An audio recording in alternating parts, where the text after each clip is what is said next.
Hi there everyone, welcome back up here to Weir Yard, and today I want to do a review for you of some of the products that kind of went under the radar from the Hornby 2019 range. And also this review has been made possible by the generous sponsorship of Train-O-Matic, manufacturers of DCC decoders made by hobbyists for hobbyists. Just plug in and go. Check them out at the website www.train-o-matic.com. So without further ado, come with me and I'll show you the inside out of the London and South Western Railway brake vans from Hornby.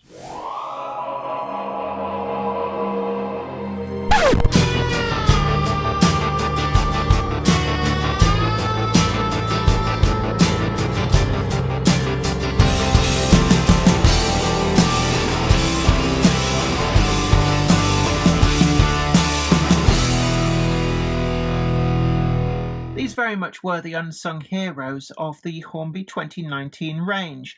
They originally came out just before Christmas last year and were, in some respects, very quickly superseded by the huge announcements surrounding the Centenary Year 2020 range announcements on the 6th of January.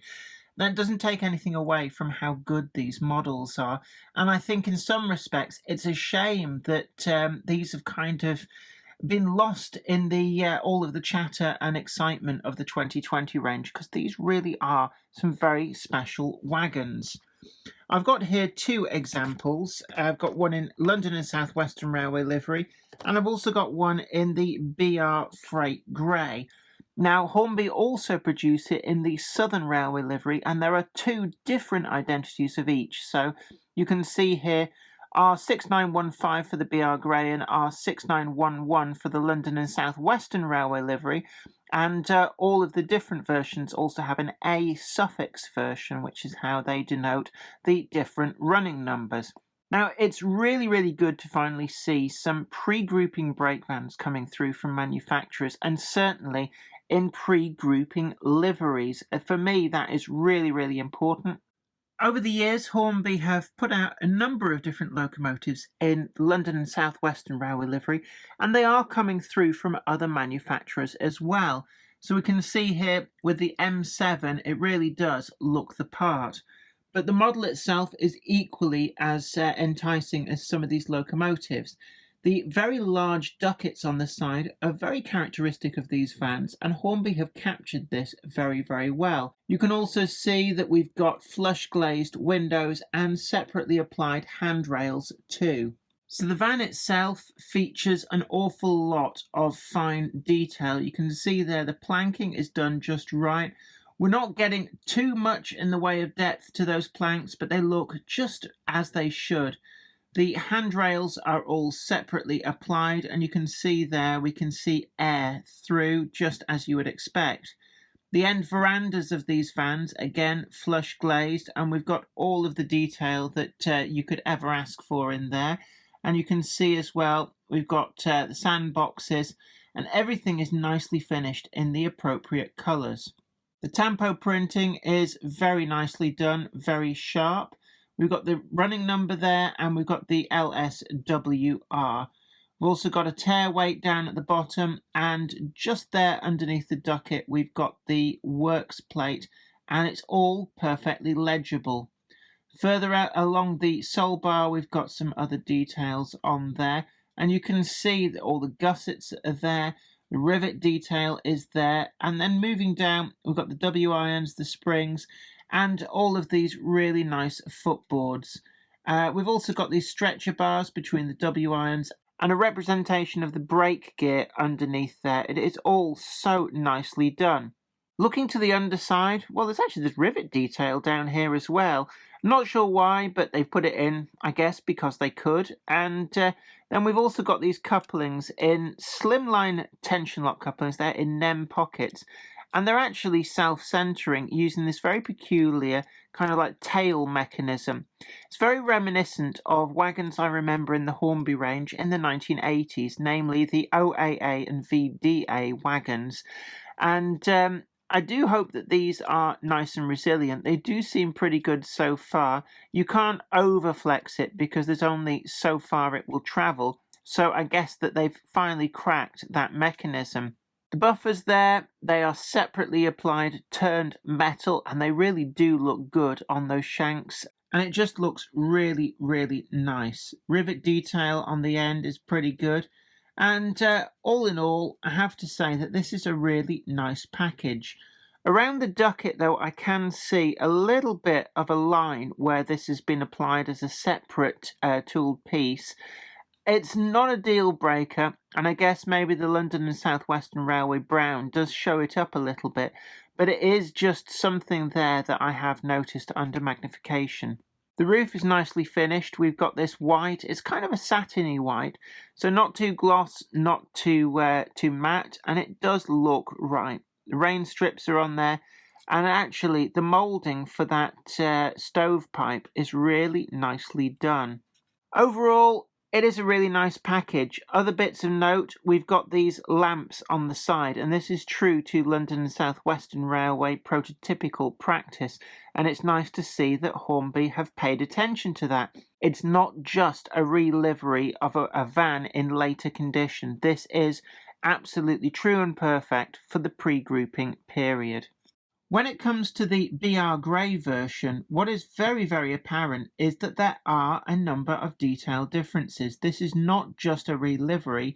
Hornby have actually tooled for some of the subtle differences. So we can see on that ducket, rather than being just smooth, this has riveted detail. And also those side lamps are gone, replaced by a blanking plate that is part of the casting, and we've got lamp irons front and back. It really is nice to see these subtle details catered for in this way, and Hornby have to be applauded for that. Everything else is there where it should be. We've got all the detail inside the veranda ends. It is really nicely done. Again, flush glazing. The roof detail is there. The rain strips are there, and there is just a very slickness to the finish. It's very sharp. There's no bleed over to anywhere where it shouldn't be. It's the same underframe detail on these as the pre-grouping version, and I'm guessing that the Southern Railway version is accurate to that period too, although I don't have one to hand. On this, the tampo printing extends to the number there and the tear weight, but then we've also got this this kind of plate on the side, and you can see there the limitations of the tampo printing over the planking detail coming into effect. Now, normally that would be, I wouldn't say a huge disappointment, but it would just be a case of pointing it out and moving on. But Hornby have you covered. And what's really interesting is that in this package, we have got alternative plates that you can add over the top. And that really is the first time I've seen that for a wagon, that they've got separately applied plates like this, and they are really nicely done. The lettering I can't read with my naked eye, but under magnification, I'm sure that it will be really clear. And it's something to do with not to work between, and then there's two place names via Pattle. And this is because there's a number of tunnels which were too narrow, which otherwise, I guess if you sent this through the tunnel, it would come out minus a few bits and pieces. Overall, these models are absolutely sublime.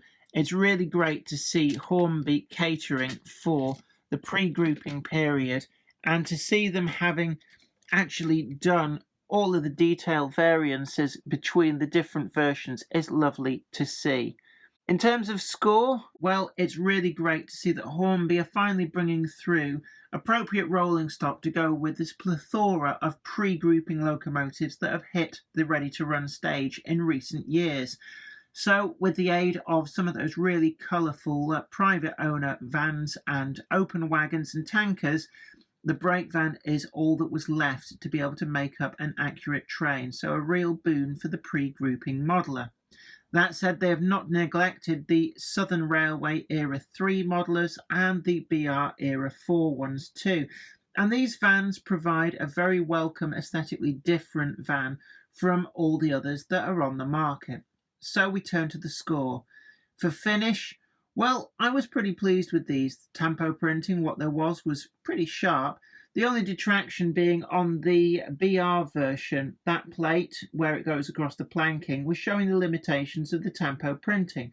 But as Hornby have supplied user-fitted plates that you can put over the top if that is a bother to you, that is a pretty good touch. I felt that the colour on the sole bar and the below the frame level was just a little bit on the shiny side, but that said, it's something that can easily be toned down with the application of weathering powders, so it's no great deal breaker.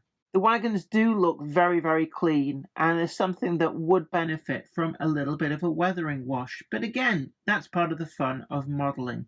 One of the areas which did stand out a little bit for me was on these ducats. As you can see where they're separately moulded pieces that have been applied as part of the manufacturing process, and there is a bit of a line around them. It is a great shame, as these are the feature of these vans that really draw the eye, be that they are very eye-catching. So for that reason, I've given it a 9.2. Functionality? Well, everything is just as it should be. They just work. And I guess functionality doesn't really apply to rolling stock as much as it does to locomotives.